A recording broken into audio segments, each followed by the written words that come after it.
Alright, guys, today we're gonna be reacting to why Germany hates nuclear power. The champagne.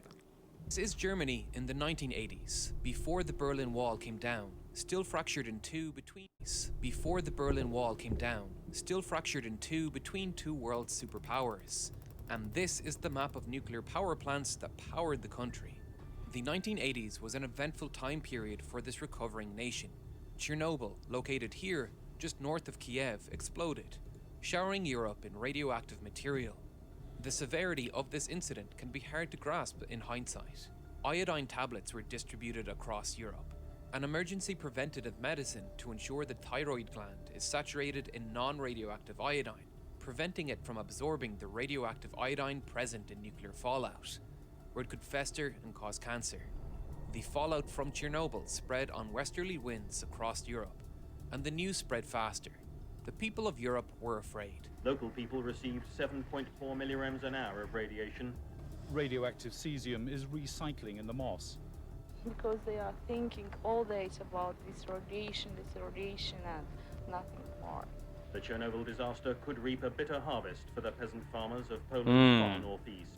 If the worst has already happened, the first cases of leukemia should be appearing now. Oh my god. Chernobyl was given the highest ranking on the International Nuclear Event Scale, a 7, a major accident with a large release of radioactive materials.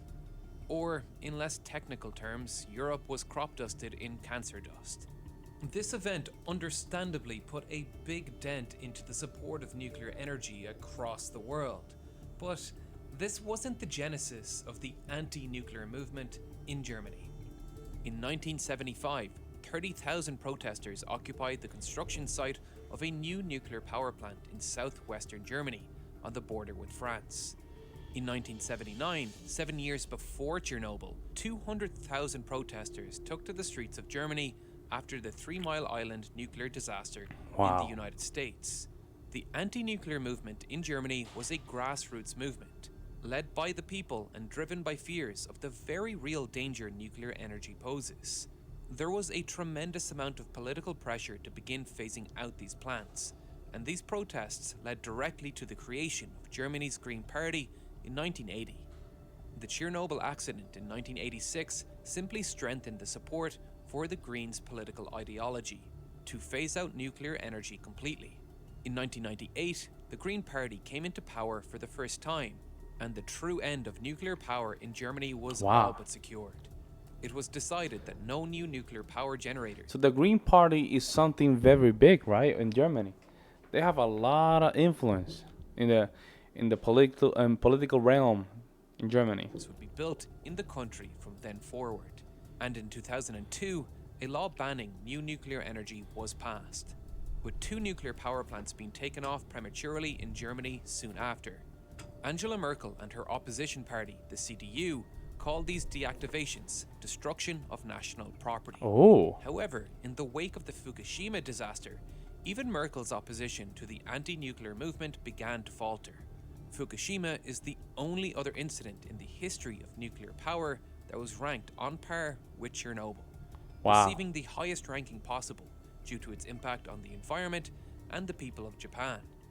The Green Party's power in Germany was now at an all-time high, winning control in influential and powerful states in the south of Germany for the first time. Anti-nuclear movement was too large a political football, or perhaps nuclear football, to ignore. Merkel's CDU party joined the anti-nuclear movement. Nuclear energy had lost this war, and the final power plants in Germany began to flicker out.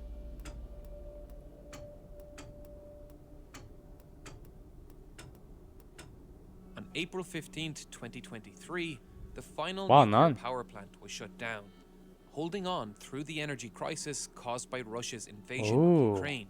It finally met its planned end. The images of protesters celebrating the end of their 50-year war on nuclear energy were met with anger and disgust by pro-nuclear activists online, mirroring Merkel's destruction of national property outrage in the early 2000s.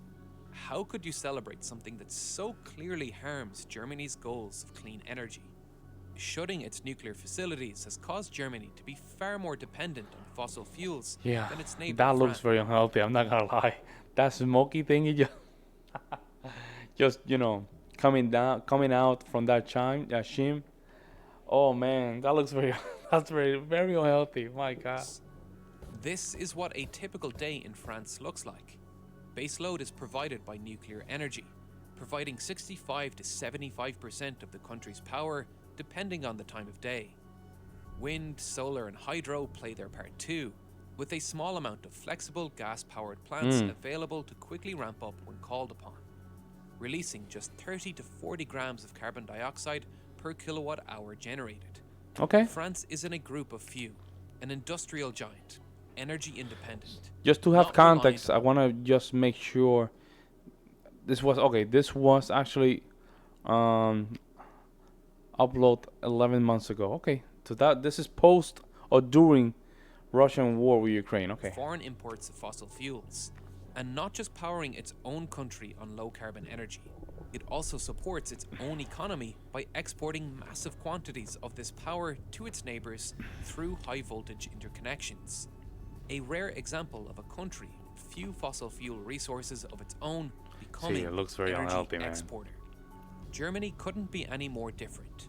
Germany emits around 440 grams of carbon dioxide per kilowatt hour generated, due to the fact that 20 to 25% of Germany's power comes from the environmentally disastrous coal, with a further 10 to 15% coming from gas, with the remaining power coming from wind, solar, and biomass. While Germany does receive a large percentage of its power from renewables without adequate energy storage or a nuclear base load, the country has become extremely dependent on fossil fuels. This Really? dependence became all the more apparent Really? After all this, you're still dependent on fossil fuel? Okay. as natural gas Okay. imports from Russia were cut off, causing electricity prices to skyrocket Wow. across Europe. This feels like a blatant own goal, a tenfold increase in carbon emissions. Germans aren't ignorant of the damage coal is having on their environment either. Expansions of coal mines have been protested too, and the Green Party of Germany has been under fire for its vote of approval for an expansion of an open pit mine. If there's ever been Wow. an icon of industry-driven climate change, it has to be the colossal bucket excavators that roam this mine. The German government has expressed a desire to phase out coal power soon, but their only realistic option to do that currently is to import even more natural gas. One Okay. thing needs to be acknowledged in this debate. Both sides of this argument ultimately want the same end goal: Yeah. clean, safe, sustainable energy. That looks beautiful, We are on right? the same team. The disagreement is on what is considered clean and safe. This exact argument went to the I mean, listen, if we can get solar panels and windmill to do their thing, and we don't have to rely on coal, on fossil fuel, I'm all for it. Well, the question is how strong that technology is to really power a country. I'm just saying, European like, Parliament in 2022, where France fought for EU legislation to label nuclear energy and natural gas to be labeled green. That second part will Wow. seem strange, but natural gas does play a vital role in expanding renewables in the absence of suitable energy storage. yeah, that's the thing. Like, That subject needs an because entire in order video. for you to power solar and windmill, you need coal, right? You need fossil fuel. You need you need all these things, right? Not in a big scale, but you still need it. So what are you gonna do there? to itself to explain. This legislation divided the European Union, with 328 votes for and 278 against. The success of this legislation angered many, with politicians labelling it an odious greenwashing attempt with Macron as conductor. Clearly, this is a divisive issue, and Greenpeace is currently trying to sue the EU over it. But this legislation paves the way for more countries to emulate what France has done and invest more money into nuclear energy while meeting EU-mandated sustainable energy targets. So each one's meeting themselves in the middle. I agree with that. I think that's a great. That's common sense. France, on the surface, feels like the gold standard of climate policy. But let's take a deeper look at how this came to be and the challenges facing France in maintaining this energy policy. For that, we need to rewind 50 years.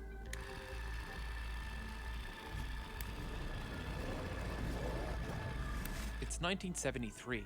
Egyptian and Syrian forces have launched a surprise attack on Israel on the Jewish holiday of Yom Kippur in an attempt to recapture land on the Sinai Peninsula, taken from Egypt in 1967 during the Six-Day War.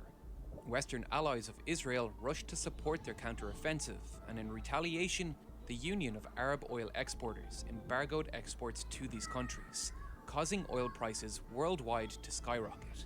Despite France not being a target of these embargoes, it was a wake-up call for the powerful country. With few energy resources of its own, its economy was extremely vulnerable to outside manipulation. Nuclear energy was the answer, and from 1974 onwards, nuclear energy capacity rapidly grew. Over the course of 23 years, France increased its nuclear capacity at an impressive rate, building 56 reactors in 19 different locations. However, new builds stopped abruptly in the wake of Chernobyl, with only 2 new reactors beginning construction in the aftermath of this disaster. Chevaux 1 and 2, taking 8 to 9 years to complete. They came online in 1997 and 1999. These are the youngest nuclear power plants in France, 24 and 26 years old. The oldest nuclear reactor currently is the Bugey 2 reactor, brought online in 1978. It is now 45 years old. Its older sibling, Bugey 1, began operation in 1972 and was decommissioned in 1994. It was an obsolete design, graphite moderated and cooled with carbon dioxide. It needed to be decommissioned for safety reasons. Nuclear power plants typically have life expectancies between 20 and 40 years, which poses a problem to the French national grid and the European grid at large. Beautiful. I listed every nuclear power reactor in France on this Excel sheet, and I was honestly shocked when I hit the averaging function. The average age of nuclear reactors in France is now 39 years old. Wow. And these aging reactors are beginning to cause some major headaches in France. In 2022, in the midst of an energy crisis triggered by Russia's invasion of Ukraine, France's energy utility provider, the EDF, was ordered by the country's nuclear watchdog to inspect all plants after a 23mm deep crack was found in a 27mm thick cooling pipe, which circulates low-level radioactive cooling water to the reactor. The cracks formed as a result of thermal fatigue in a weld seam, where heating and cooling cycles caused the pipe to expand and contract. This crack could have ruptured the pipe at any moment, and its presence raised alarm bells for the state of nuclear energy in the country. Wow. And subsequent cracks were found at other reactors. In the aftermath of these discoveries, nuclear energy output for the country fell to a 34-year low, while these plants were taken offline for inspection and repairs. This problem was a result of decades of underinvestment and mismanagement of nuclear energy in France. And to make matters worse, the technical skills needed to fix the issue have faded from existence in France as a result of the 30-year gap in nuclear energy investments and construction. I mean, he's right. 30 years of huge gap. We don't know how those things work. We don't need to fix them. We have a crack. Okay, who can fix that? Well, we don't have those people living today, which, in my opinion, is very irresponsible. It's very irresponsible. Why would you do that? Right? Why would you put your people into that situation? That's insane. France is now rushing to invest and support welding schools to bring back this important skill, and they need it desperately. Yeah, desperately, now, just as the Yom Kippur War woke France up to its energy situation, the war in Ukraine and these power outages are encouraging political movement. France has begun a frantic reinvestment cycle into nuclear energy, just a few days after narrowly escaping an ousting from government through an unsuccessful no-confidence vote. A new nuclear energy investment plan won a landslide victory, gaining bipartisan support. The plan will see $56 billion be poured into building 6 next-generation EPR2 nuclear reactors. The first generation EPR began construction in northwestern France in 2007, over 16 years ago, when the Hey, shout out to this dude, man. His video is very good, very high quality. Shout out to this dude, man. average age of French nuclear reactors was just 21 years old. It still hasn't delivered any power and is nearly 5 times over budget at $13.2 billion, a far cry from the $3 billion and 8-year construction time originally quoted. The second generation design has been specifically redesigned to address these cost and construction issues. The design challenge of making these nuclear reactors safe, with all of the knowledge we've gained from accidents over the years, is immense. This is not an isolated incident. This study states that out of 180 nuclear power construction projects, 175 of them overran cost estimations, Wow. with an average cost 117% more than estimated, and taking 64% more time than expected.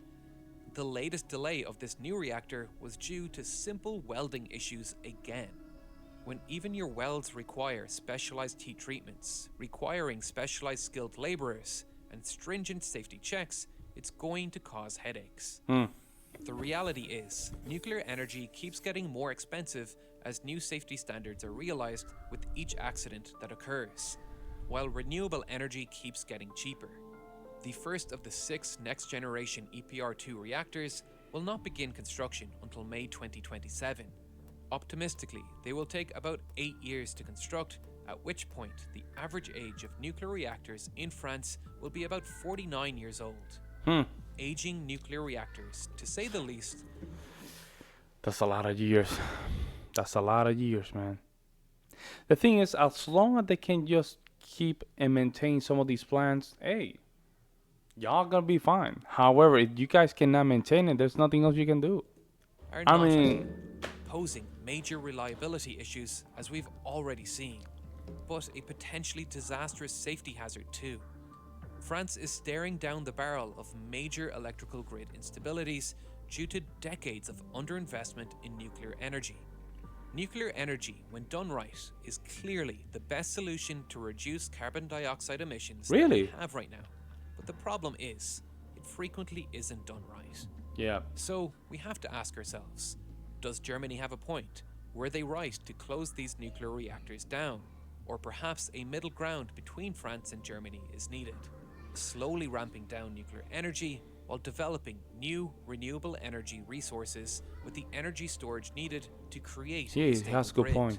Or perhaps we need to acknowledge the fact that nuclear energy, as it stands, is not viable long term, and we need to invest in future technologies that make it safer, cleaner, and cheaper. The reactor still under construction in France, as it stands, has a cost of $8 million per megawatt, while wind turbines cost between $1 and $2 million per megawatt. And But the thing is, are they stronger? Right? Are they stronger, or you need? How can I say this? Is there a way we can do both?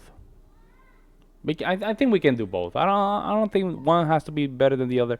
They're just different alternatives. That's it. critically, they can be installed gradually without having to commit billions to a single project. Yeah. In a sense, wind turbines are modular, smaller, cheaper, easy to replace.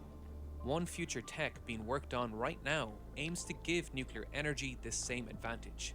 Small modular nuclear reactors aim to make smaller reactors that generate less power, but can have additional modules added over time to increase capacity, Yep. reducing initial capital investment, making it easier to replace aging modules, and allowing the reactors to be placed in locations not suitable for larger traditional power plants. There are several companies working on these designs right now, and in the next episode of Real Engineering, we deep dive into these technologies. Until then, you may want to get ahead of the game. I get asked by engineering students pretty frequently if I have any advice on how to do well in college. I only really have 2 bits of advice that I think is applicable to every person. First, get to know your teachers. They want to help you, and experienced, well-connected friends are how you get opportunities in life. Second, get ahead of your peers. Students get a huge amount of time off in summer, and most, including myself, wasted it. I spent my summers enjoying my free time, but I'm mostly wasted at playing computer games and partying. Until A lot of young people do that. Yeah. It's just, it's not the right thing to do, but we're just going based on emotions. That's why we make these type of decisions. I struggled to get a job after college, I didn't realize how much time I had wasted. Once I got accepted into my master's program, I decided to change how I approach life. I asked the head of the aeronautical program what the most difficult subjects were, and if I could get a copy of the textbooks early.